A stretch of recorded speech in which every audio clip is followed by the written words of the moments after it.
नमस्कार, मैं हूं सत्येंद्र शर्मा। आप देख रहे हैं पंजाब केसरी.com। मैं हूं आपके साथ कोमल पवार और स्वागत है आपका आज के बड़े मुद्दों पर। रुक करते हैं पहली खबर की। आज सुबह तड़के भूकंप के तेज झटके दिल्ली एनसीआर में महसूस किए गए, जिसकी तीव्रता रिएक्टर स्केल पर 4.0 मापी गई। भूकंप के तेज झटकों से दिल्ली वासी हिल गए, घरों से बाहर लोग निकल गए और काफ़ी अफरा तफरी का माहौल भी बना रहा। जब ये सुबह ही भूकंप आया है और मीडिया रिपोर्ट्स में जो इस वक्त आ रहा है, इसकी जो तीव्रता है वो रिक्टर स्केल पर 4.0 मापी गई है, जिससे लोग काफ़ी दहशत में आ गए थे। और ये इतनी सुबह आया था कि लोग कहीं ना कहीं उनके मन में दहशत फैल गई थी। और इस पूरे मंजर में लोगों ने क्या कुछ कहा, उसे सुने। बता दें कि उसके बाद बिहार में भी भूकंप के तेज झटके महसूस किए गए हैं और जो रिएक्टर पैमाने पर तीव्रता थी वहां पर भी 4.0 मापी गई है। फिलहाल आप सुने कि भूकंप के तेज झटकों के बाद दिल्ली वासियों ने क्या कुछ कहा। भाई हिलने जैसा महसूस हुआ। जल्दी जल्दी कमरे से निकला, तब तक वो शांत हो चुका था। 2 सेकंड का था कम से कम। एक झटका सा महसूस हुआ था, टाइम क्या बताएंगे, इतने में खत्म हो गई। हाँ, हल्का मेरे को लगा कि मैं सो रहा था, मैं थोड़ा हल्का हिल रहा हूँ। मेरे को लगा कि ये ज्यादा नहीं, 2 सेकंड 2.5 सेकंड के आसपास हुआ होगा इतना। भाई हिलने जैसा महसूस हुआ। नहीं भागा नहीं, मेरे को लगा पता नहीं क्या है, लेकिन एहसास तो हो गया था कि ये भूकंप ये है, तो मैं उठा ही नहीं। मेरे को लगा अब तो दिन में पता ही चल जाएगा, हाँ ये तो भूकंप ही होगा। खड़ा था जी उस टाइम पे, वो कुछ काम कर रहा था, तेज झटका सा महसूस हुआ। फिर जल्दी जल्दी कमरे से निकला, तब तक वो शांत हो चुका था। 2 सेकंड का था कम से कम। कमरे से बाहर निकल के भागना चाह रहा था, लेकिन मैं ऊपर रहता हूँ तो वहां से फिर जल्दी निकल नहीं सकता था, तो इस वजह से मैं वहीं पे रुका रह गया। तब तक वो शांत हो चुका था। कब 5:25 पाया था, महसूस हुआ था, बदन हिल गया था। मैं सो रहा था गाड़ी पे, फौरन उतर गया। कितनी देर तक का भूकंप था? मतलब एक झटका सा महसूस हुआ था, टाइम क्या बताएंगे, इतने में खत्म हो गई। भूकंप आया था, बहुत स्पीड से आया था और आया था वो 5:36 के करीब आया था। हाँ, कितनी देर का भूकंप था? कम से कम ऐसा था, कम 10 सेकंड का। काफी तेज आया था। आप उस टाइम क्या कर रहे थे? मैं उस टाइम पे बैठा था। बता दें कि दिल्ली एनसीआर में आए भूकंप की अगर केंद्र बिंदु की बात की जाए तो दिल्ली का धौला कुआं भूकंप की तीव्रता का जो था वो मुख्य केंद्र बिंदु था। उसके बाद से बिहार में भी झटके महसूस किए गए। रुक करते हैं दूसरी खबर की। फिलहाल अमृतसर एयरपोर्ट पर डिपोर्ट किए गए अमेरिका से जो अप्रवासी अवैध रूप से रह रहे थे भारतीय, उनका तीसरा जत्था अमृतसर एयरपोर्ट पर उतरा। उसके बाद से लोगों को उनके घर तक पहुंचाया गया। दर्शकों को बता दिए कि ये 24 घंटे में दूसरा विमान है जो इस अमृतसर पहुंचा। इससे पहले 5 फरवरी को पहला जत्था आया था और इस दौरान काफ़ी सारे लोग आए गए हैं। फिलहाल पहले और दूसरे जत्थे में महिला और बच्चों को प्राथमिकता दी गई है, जिनको अमृतसर में लैंडिंग करवाई गई है। फिलहाल क्या कुछ कहा है उन लोगों ने, वो तो अभी धीरे धीरे पता चलेगा। लेकिन सत्येंद्र जी, कहीं ना कहीं जिस तरह से प्रवासियों को लाया गया है वो कहीं ना कहीं एक बड़ा मुद्दा होगा, क्योंकि इससे पहले भी ऐसे आरोप लगे थे अमेरिका के ऊपर कि उन्हें काफ़ी अमानवीय व्यवहार किया था। लेकिन अब स्थिति देखने वाली होगी, क्योंकि प्रधानमंत्री विदेश दौरे पर गए थे और इस दौरान क्या व्यवहार रहा है प्रवासियों के साथ, वो काफी बड़ा प्रश्न होगा इस बार। क्योंकि लास्ट टाइम भी जब पिछली बार हुआ था तब भी विपक्ष काफी हमलावर था, तो इस बार क्या स्थिति होगी? जी बिल्कुल, जिस तरह से देखा जाए प्रधानमंत्री मोदी के दौरे के बाद से 2 जत्था आ चुका है। दूसरा जो जत्था था 119 भारतीयों को लेकर के वापस आया था और कल देर रात तीसरा जत्था 112 यात्रियों को लेकर के आया है। लेकिन 5 फरवरी को जो तस्वीरें सामने आई थी, बेड़ियों में बांधे गए थे जो अवैध रूप से भारतीय थे, उसके बाद से विपक्ष भी काफ़ी सरकार पर हमलावर हुआ था। तमाम जगह धरना प्रदर्शन किया गया था, सरकार के खिलाफ नारेबाजी भी की गई थी। और जैसा कि आपने मुद्दा उठाया उनको लेकर के, फिलहाल इस बार उस तरह की तस्वीरें सामने नहीं आई हैं। और ये जो आप देख रहे हैं दृश्य, ये अमृतसर एयरपोर्ट का है। काफ़ी रात हो चुके हैं तो यहाँ पर फिलहाल तस्वीरें साफ नहीं है, काफ़ी अंधेरा दिखाई दे रहा है। लेकिन अमेरिका की तरफ से उनके विमान में अवैध रूप से अप्रवासी भारतीयों को भेजा गया है। ये तीसरा जत्था है। 112 अवैध प्रवासियों को लेकर के एयरपोर्ट पे उतरा था। लेकिन इसमें एक और बड़ी बात करने वाली होगी कोमल, क्योंकि पंजाब के जो मुख्यमंत्री हैं भगवंत मान, उनकी तरफ से भी बड़ा आरोप लगाया गया था कि कहीं ना कहीं पंजाब को बदनाम करने की साजिश की जा रही है और आखिरकार क्यों पंजाब के एयरपोर्ट पर ही इनको उतारा जा रहा है। जी, लगातार इसमें इस वक्त पंजाब के जो सीएम है भगवंत मान, वो लगातार सरकार पर सवाल उठा रहे हैं कि अमृतसर ही क्यों, काफी सारे राज्यों के भी प्रवासी हैं जो शामिल है, लेकिन उनकी तरफ से आरोप लगाया गया है कि केंद्र सरकार कहीं ना कहीं पंजाब को बदनाम करने की कोशिश कर रही है। मैं यहाँ पे बता देती हूँ कि जो जत्था आया है उसके अनुसार कितने सारे लोग हैं और किन किन राज्यों से हैं।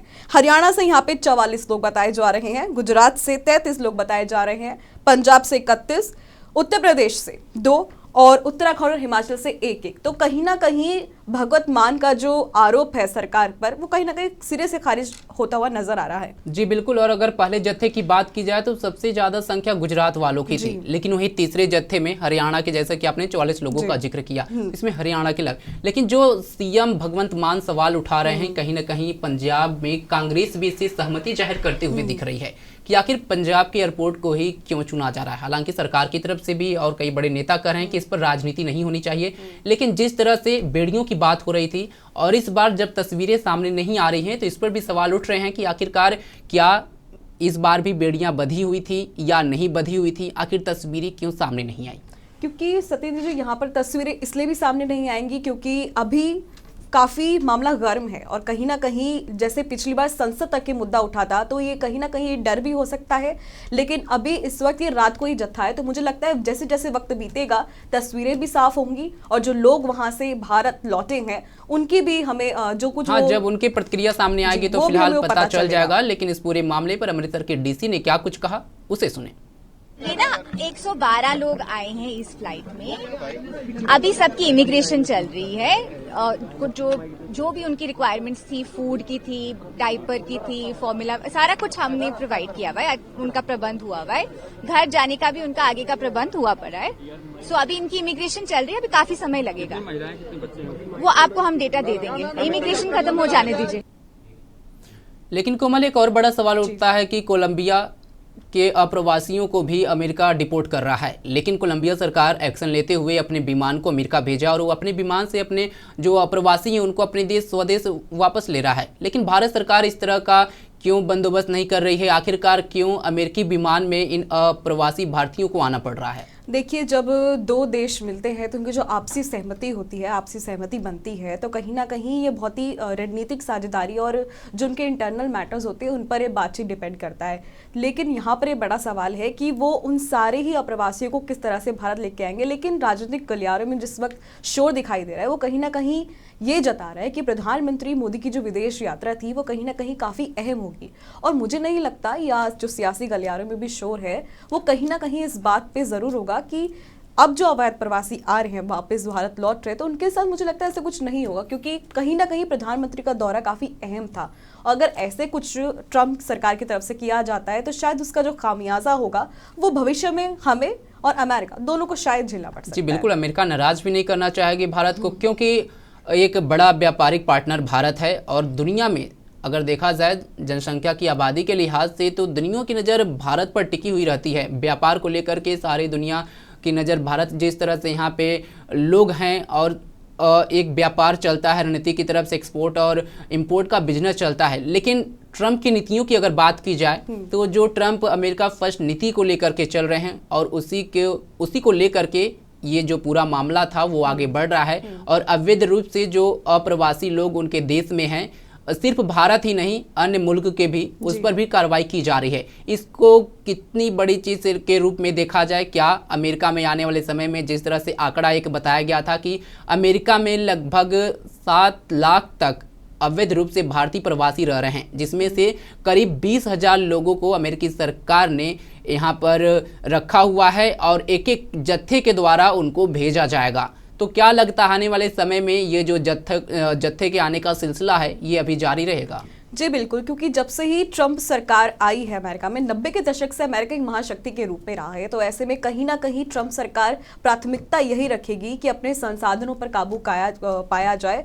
और कहीं ना कहीं ट्रंप का ये फैसला काफ़ी बड़ा हो सकता है, क्योंकि इस वक्त भारत और अमेरिका दोनों ही, चाहे सैन्य शक्ति की हम बात करें, व्यापारिक दृष्टि से बात करें, चाहे तेल और खनन की हम बात करें, तो कहीं ना कहीं हमारा जो आपसी सहमति है, साझेदारी है, वो आगे आगे चल के और मजबूत हो रही है। और ऐसे में बड़ा सवाल भी ये रहेगा कि अगर भारत के अप्रवासियों के साथ कुछ भी गलत होता है या गलत तरीके से उनको ट्रीट किया जाता है तो कहीं ना कहीं इसका असर बिल्कुल लाजमी है, वो देखने को बिल्कुल मिलेगा, लेकिन अभी तस्वीरें कुछ साफ नहीं है। दर्शकों को बता दें कि अभी विमान आया है, 112 अवैध प्रवासी भी आ चुके हैं और कहीं ना कहीं जैसे जैसे वक्त साफ होगा वैसे वैसे तस्वीरें भी साफ हो जाएंगी। जी बिल्कुल, और ये सिर्फ भारत अमेरिका की बात नहीं है, पूरी दुनिया में अवैध रूप से रहने का ये बहुत बड़ा मामला है और इस पे कहीं ना कहीं दुनिया के जो बड़े नेता हैं उनको एक मंच पर बैठ करके बात करनी चाहिए, क्योंकि ये सिर्फ 2 देशों का मामला नहीं है, दुनिया के कई देश इससे जूझ रहे हैं। सत्येंद्र जी, यहाँ पर मेरा सवाल है आपसे कि क्या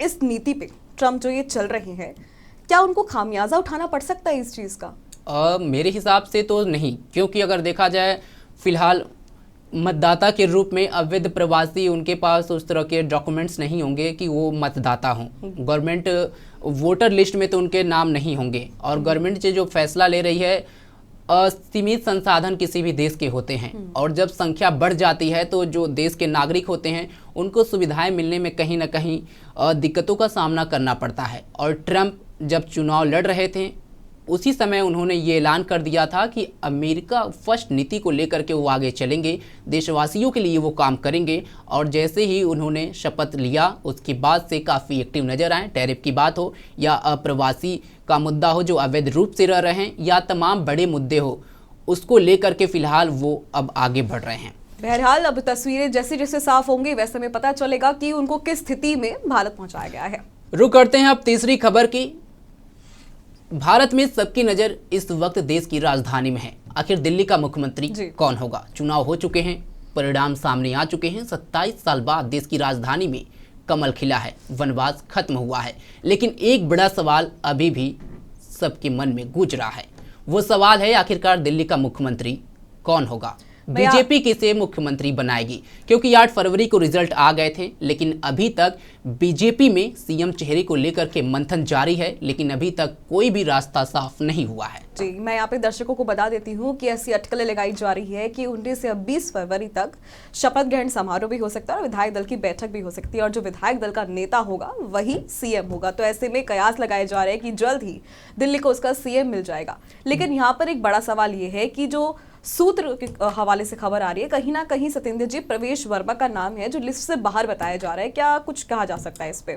जी बिल्कुल, जिस तरह से अभी आपने बताया कि 19 फरवरी को विधायक दल की बैठक हो सकती है। फिलहाल आज विधायक दल की बैठक होने वाली थी, हालांकि कुछ कारणों की वजह से इसे टाल दिया गया। अब 19 फरवरी को विधायक दल की बैठक होगी और जो 20 जनवरी का बीजेपी की तरफ से जो सूत्र आ रहे थे कि शपथ ग्रहण समारोह होगा, कहीं ना कहीं आगे बढ़ सकता है।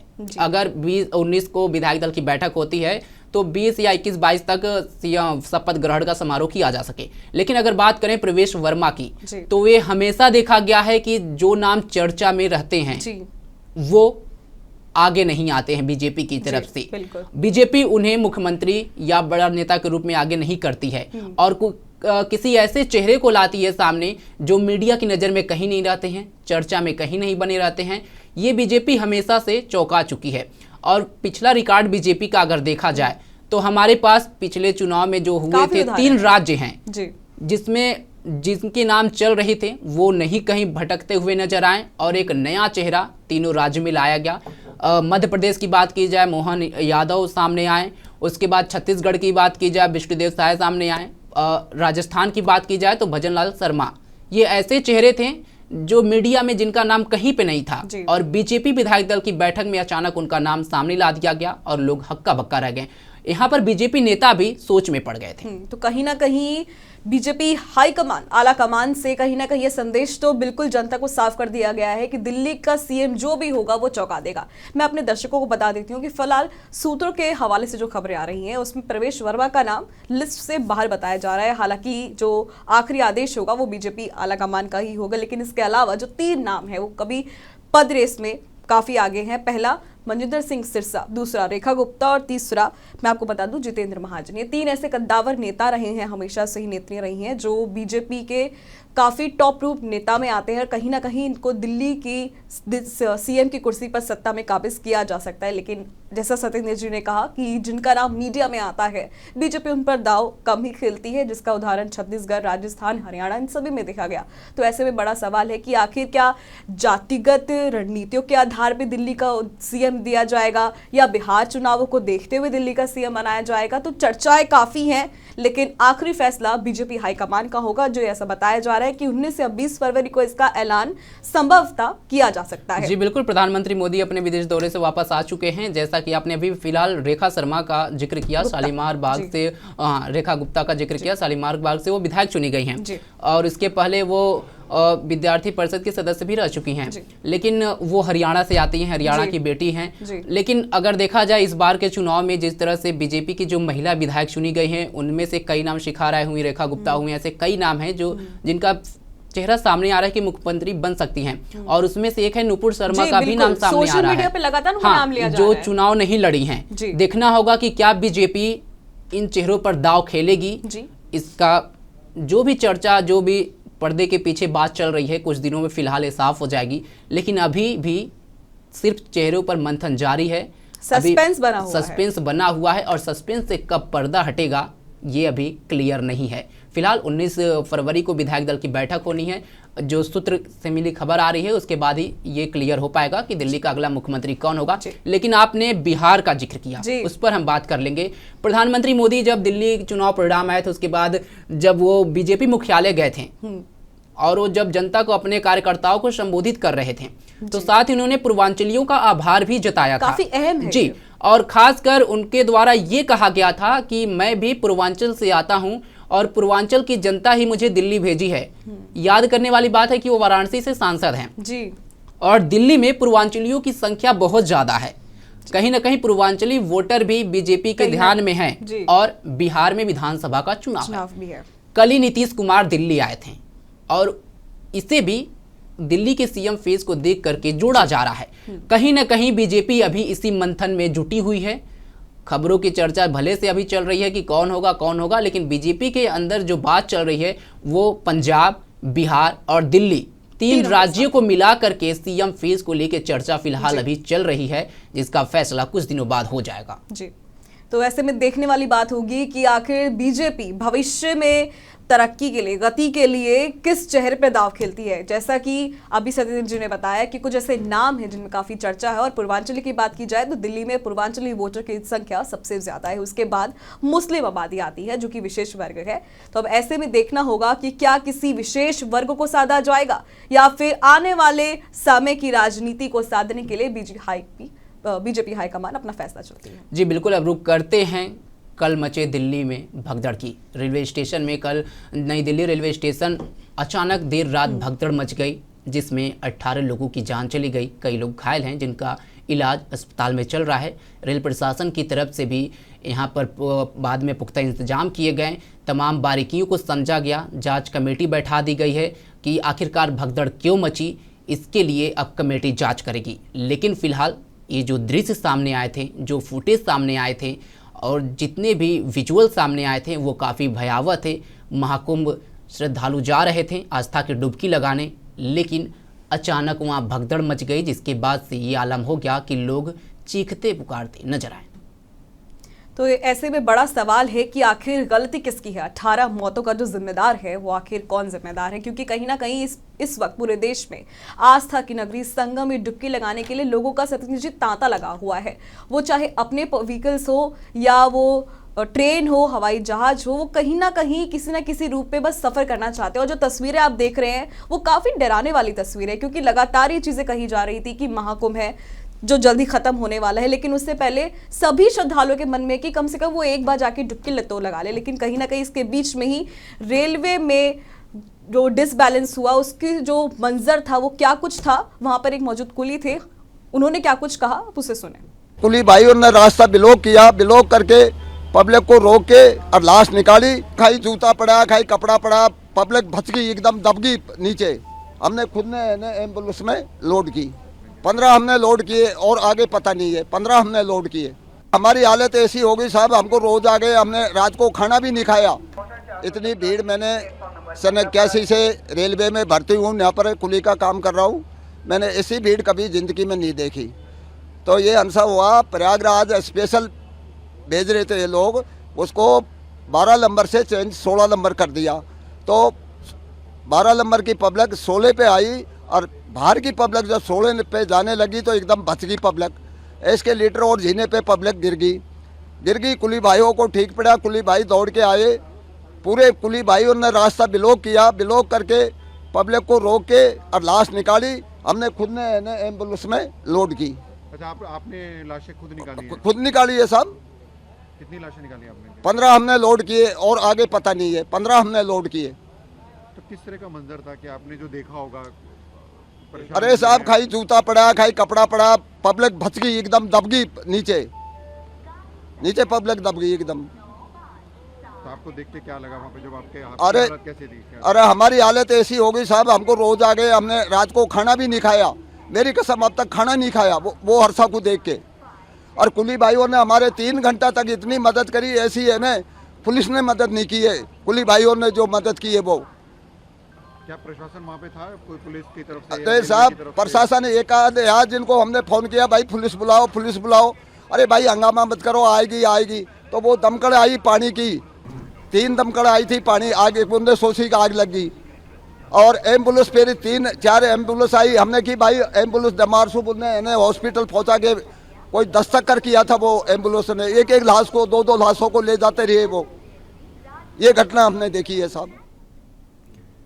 बिखरे जूते, फटे कपड़े, लाशों का ढेर। सत्येंद्र जी, ये जो हादसा था ये काफ़ी दिल दहला देने वाला हादसा था। जो ये कुली ने बताया है कि इन्होंने खुद से 15 लाशें उठाई हैं, तो कहीं ना कहीं इन मौतों का जिम्मेदार कौन होगा? और मुझे ऐसा लगता है कि आगे चलकर इस पर सियासत तो ज़रूर होगी। जी बिल्कुल, विपक्षी पार्टियों की तरफ से रेलवे को निशाना बनाया जा रहा है और कहीं ना कहीं रेलवे तो जिम्मेदार है, रेलवे को जिम्मेदारी लेनी ही पड़ेगी कि आखिरकार भगदड़ कैसे मची, अचानक लोगों में पैनिक की स्थिति क्यों बनी।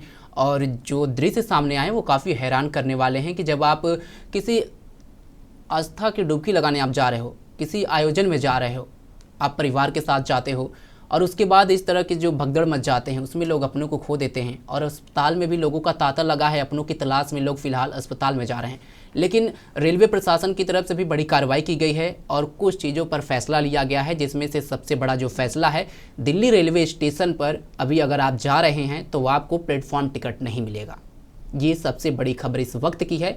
अगर आपके पास टिकट बुक है, ऑलरेडी आप बुकिंग किए हुए हैं, तो ही आप प्लेटफॉर्म पे एंट्री कर सकते हैं। रेलवे प्रशासन की तरफ से आज ये बड़ी कार्रवाई की गई है, यानी अगर आपका रिजर्वेशन है तो ही आप जा सकते हैं। फिलहाल अभी टिकट काउंटर को फिलहाल बंद कर दिया गया है। तो कहीं ना कहीं ये सही फैसला भी कहा जाएगा सत्येंद्र जी, क्योंकि भीड़ को काबू नहीं किया जा सकता है, चाहे वो हम महाकुंभ की बात करें या हम स्टेशन की भीड़ की बात करें, क्योंकि पब्लिक है, उनको कहीं ना कहीं उनके दिमाग में सिर्फ यही चीज़ होती है कि हमको दर्शन करने हैं। तो कहीं ना कहीं ये जो फैसला है रेलवे प्रशासन की तरफ से लिया गया है, ये सही फैसला बताया जाएगा। और एक चीज़ और आपको बता दें कि सिर्फ दिल्ली रेलवे स्टेशन पर इस तरह की स्थिति नहीं बनी है, पटना हो या अन्य राज्यों में कानपुर हो, ऐसे कई जगह से दृश्य जो सामने आ रहे हैं। काफ़ी खचाखच रेलवे स्टेडियम जो रेलवे स्टेशन है वो भरा हुआ है और वहाँ पे श्रद्धालुओं की संख्या बहुत ज़्यादा है। बीच बीच में जो तस्वीरें सामने आई थी कि जो एसी डिब्बे हैं उसको तोड़ा जा रहा है, उसमें श्रद्धालु भर रहे हैं। तो कहीं ना कहीं रेलवे प्रशासन को भी जिम्मेदारी लेनी चाहिए और बंदोबस्त को और भी यहाँ पर तगड़ा करने की जरूरत है, क्योंकि कहीं ना कहीं सत्येंद्र जी कहा जा सकता है कि व्यवस्था ठीक नहीं है। देखिए, विपक्ष पार्टियों की तरफ से भी ये सवाल उठाया जा रहा है। लेकिन फिलहाल अब रुक करते हैं महाराष्ट्र की।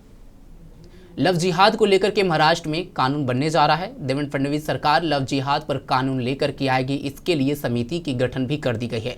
बता दें कि उत्तर प्रदेश में फिलहाल लव जिहाद पर कानून है। उत्तर प्रदेश के मुख्यमंत्री सीएम योगी आदित्यनाथ जब सत्ता में आए थे, लव जिहाद पर बड़ा एक्शन करते हुए लव जिहाद कानून लेकर के आए थे। लेकिन अब जब महाराष्ट्र में दोबारा बीजेपी की सरकार आ गई है तो लव जिहाद कानून को लेकर के चर्चा तेज हो चली है और समिति का गठन भी कर दिया गया है।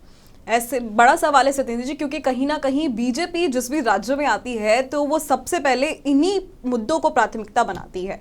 लव जिहाद, ट्रिपल तलाक, ये कुछ ऐसे तमाम मुद्दे हैं जिसपे बीजेपी को जड़ से खत्म करने की कोशिश है। सबसे पहले हमने देखी उत्तराखंड में, जहां पे लगातार ये कार्रवाई की जा रही है और अब महाराष्ट्र की बारी आ गई है। जी बिल्कुल, उत्तर प्रदेश से शुरू हुआ ये कानून अब कहीं ना कहीं बीजेपी शासित राज्यों में भी जा रहा है और इस पर एक्शन की बात की जा रही है। जिस तरह से लव जिहाद का मामला बढ़ते जा रहा है, उसको लेकर के मुख्यमंत्री देवेंद्र फडणवीस काफ़ी चिंतित नजर आए हैं और उन्होंने क्या कुछ कहा उसे सुने। ऐसा है कि सुप्रीम कोर्ट ने भी अपने निर्णय में लव जिहाद की वास्तविकता को प्रदर्शित किया है, एंडोर्स किया है और महाराष्ट्र जैसे राज्य में भी हम लगातार देख रहे हैं कि इस प्रकार की केसेस बढ़ रही है। सबसे पहले हम सबने समझ लेना चाहिए कि किसी एक धर्म के व्यक्ति ने दूसरे धर्म के व्यक्ति से शादी करना ये गलत नहीं है, लेकिन डिफ्रॉड करने की दृष्टि से, वर्गलाने की दृष्टि से, झूठी बातें बताकर, झूठी आइडेंटिटी दिखाकर शादियां कर लेना और बच्चे पैदा करके छोड़ देना, ये जो घटनाएं हो रही है बहुत गंभीर घटनाएं हैं। इसके ऊपर निश्चित रूप से कार्रवाई करनी पड़ेगी। आप सीएम देवेंद्र फडणवीस को सुन रहे थे, जिन्होंने कड़े शब्दों में कहा है कि कार्रवाई होनी चाहिए। यानी कि सत्येंद्र जी, कहा जा सकता है कि अब होगा जिहाद पर कड़ा वार। फिलहाल आज के बड़े मुद्दे में थी कुछ यही अहम खबरें। फिलहाल हमें दे इजाजत और देखते रहे पंजाब केसरी.com। धन्यवाद।